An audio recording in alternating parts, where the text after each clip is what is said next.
Hi, I'm Layne Redmond, and I'm really excited to be here and be able to share with you some of the history of the frame drum. I'm also going to be showing you techniques of playing on the tambourine, which is a frame drum, and also suggesting some ways that you can use these drums in the creation of contemporary rituals and ceremonies. In the ancient world, the frame drum was one of the oldest, most primal of instruments, and it was played predominantly by women. The frame drum is a small, portable hand drum, and it's probably based on the design of a woman's grain sieve. And it was used in ecstatic rites associated with ancient goddesses and gods. These rituals of drumming are an ancient technology for directly synchronizing the mind-body complex, enabling you to access deeper and deeper levels of awareness. Now, before we look at the slides, I just want to explain the system of abbreviations that we're going to be using. Many scholars are now using BCE instead of BC, and that stands for Before the Common Era. And they're using CE instead of AD, and that stands for the Common Era.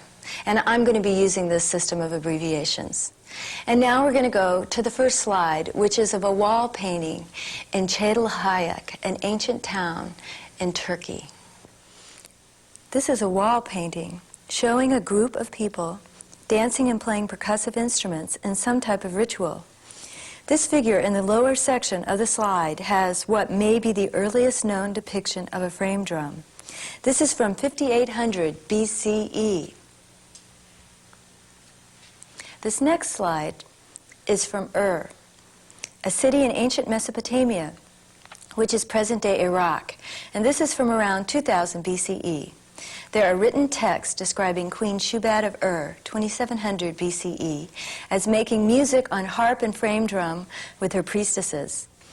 Lipashu, the granddaughter of King Naram-Sin, was appointed player of the baladi drum in the Temple of the Moon at Ur.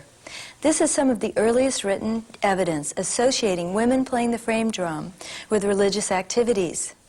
Ishtar, an ancient Mesopotamian goddess, commanded a powerful religion in which the frame drum and women played a substantial role. Inanna, the Sumerian goddess, known as Queen of Heaven and Earth, was the earlier archetype on which Ishtar was drawn.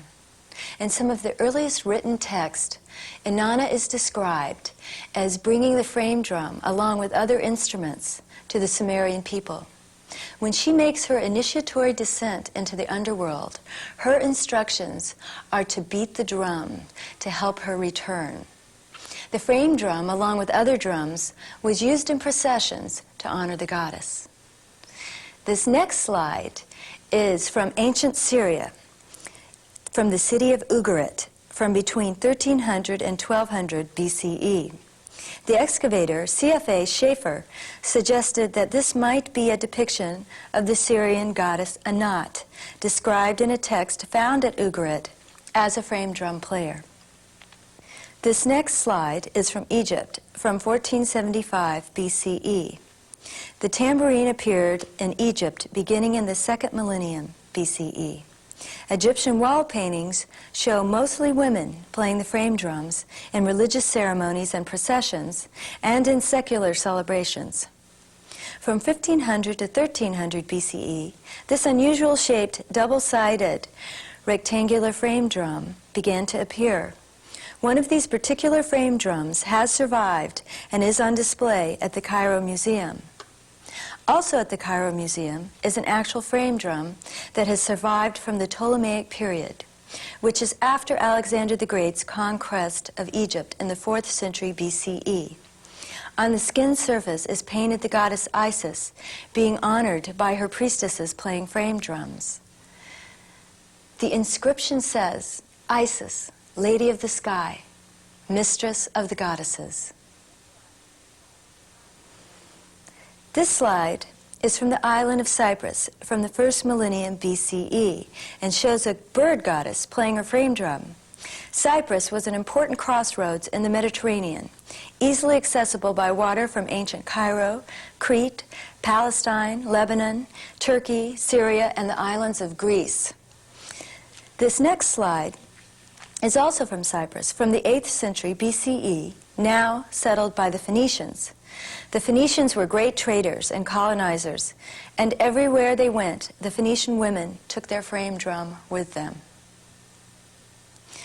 Now we're going to jump ahead to the 16th century CE. This is a Turkish representation of a Huri, which is a heavenly nymph, a sexual angel. Huris were ladies of the hour, who kept time in heaven, tending the souls of the stars, and whose tambourines represented the brilliance of the sun. Next, we see a painting from India, from the late 15th century CE. This is a visual representation of a raga, which is a complex melodic form and the basis of Indian classical music. Visually, the energy of this raga is manifested as erotic interplay between human male and female archetypes. Although the frame drum was already in India, the Islamic invasion starting in the 12th century saw the introduction of this specific type of tambourine. Now we're going back in time to the early 4th century BCE Greece. This beautiful statue is made from the original mold found in the commercial center of ancient Olympus. This is a representation of Cybele, a goddess originally from Phrygia and worshipped in Greece and Italy. The followers of Cybele participated in rituals that were similar to the Dionysian rituals. It was an ecstatic religion whose followers were mainly women who were always depicted playing the frame drum.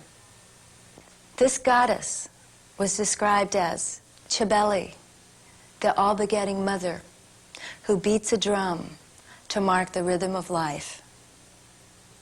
In ancient Greece, some of the most beautiful depictions of the frame drum are from the 5th century BCE, from the red-figured vase paintings.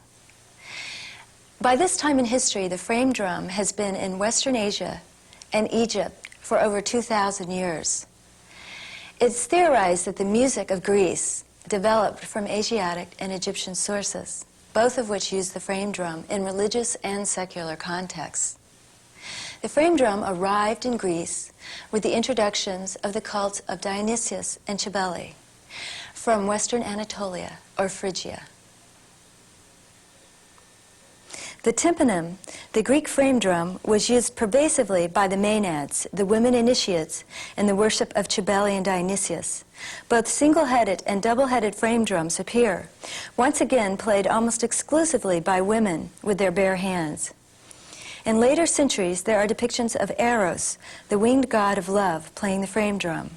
Eros is one of the first in a long tradition of winged beings to appear playing the tambourine. This slide shows two women playing over the planting of crops, with Eros watering the plants. The worship of Dionysius, who had numerous manifestations, possibly originating in Thrace, but also linked to Phrygia and Crete, was connected to the spread of the vine cult over Asia, Europe, and North Africa. In Greece, he superseded in supremacy Cybele, the Anatolian goddess, who inspired passionate dancing, drumming, and chanting. From Greece, both the worship of Dionysius and Cybele spread to Italy. Due to the survival of many writings on the Dionysian religion, we know much about the psychological and spiritual aspects of his worship. The practice of ritual trances were the mainspring of the cult of Dionysius, and these states were reached with the use of rhythmic music, chanting, dancing, and intoxicants. Through ritual madness, initiates were moved out of their senses, thrown into the state of unreason. Through the group rites, the initiates were released from their individuality and possessed by enthusiasm, by inspiration. The rites also functioned as a stimulus which intensified negative emotions, bringing them to a crisis state and discharging them from the consciousness. These last two slides are of Dionysian scenes from Roman sarcophagi.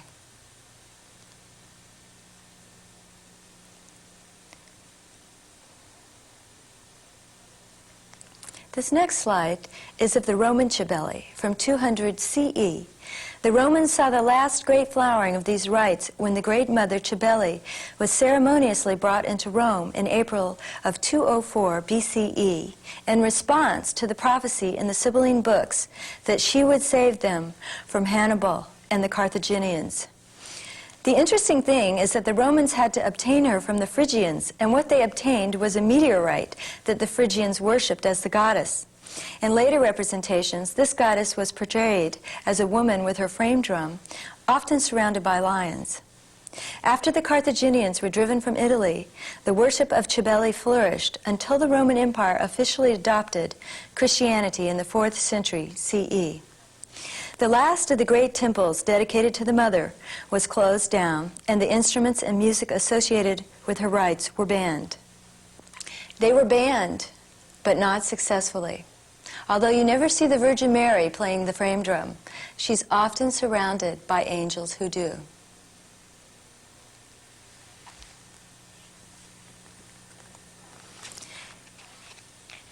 These slides of angels are all from the Italian Renaissance.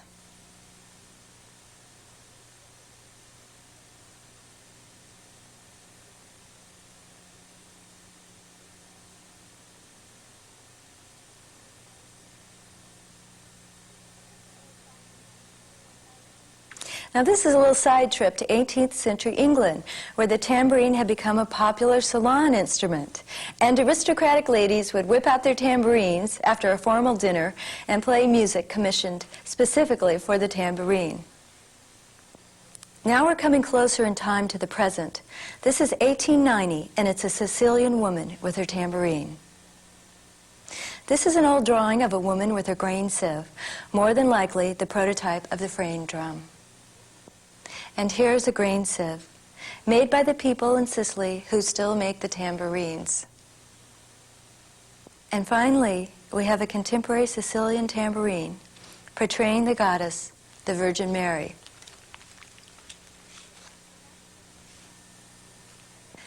So that concludes the slides. And now I'm going to be showing you some techniques of playing these frame drums.